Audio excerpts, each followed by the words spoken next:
KwabaseKorinte besibili isahluko sesine siqala ufunda evesini lokuqala.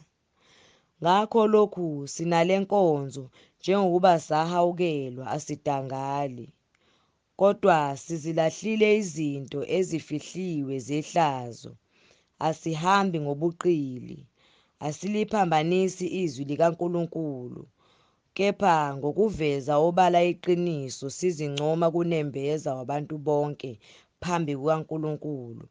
Kepha uma ivangeli lethu lifihlakele kwabalahlwayo, okukubona abangakholwa uNkulunkulu walelizwe uphuphuthekisile ingqondo yabo, ukuze kungasi kubo ukukhanya kwevangeli lenkazimulo kaKristu ongumfanekiso kaNkulunkulu. Ngokuba asizishumayeli thina, kodwa sishumayela uKristu Jesu eyinkosi, nokuthi siyizikhonzi zenu ngenxa kaJesu.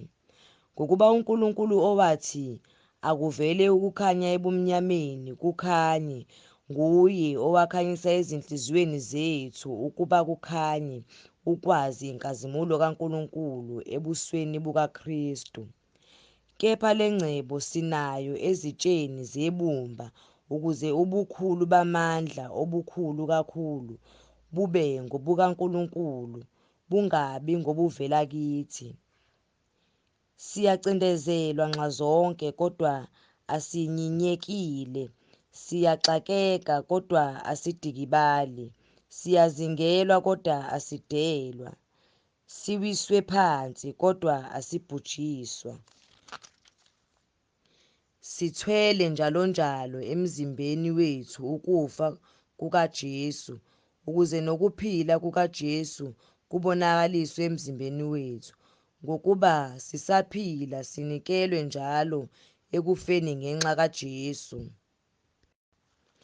kubonakalisiwe enyameni yethu efayo. Kanjalo kusebenza ukufa kithina, kepha kinina ukuphila. Lokhu sinawo lo moya wokukholwa, njengokulotshiweyo ukuthi, ngakholwa ngakho ngakhuluma. Nathi siyakholwa, ngakho-ke siyakhuluma. Sazi ukuthi yena owavusa iNkosi uJesu uyakusivusa nathi kanye noJesu, asethule kanye nani.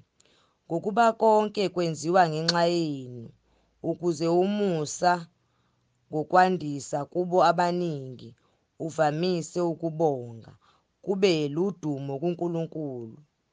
Ngakho asidangali, kodwa noma kubhubha umuntu wethu wangaphandle, owangaphakathi wenziwa musha imihla ngemihla.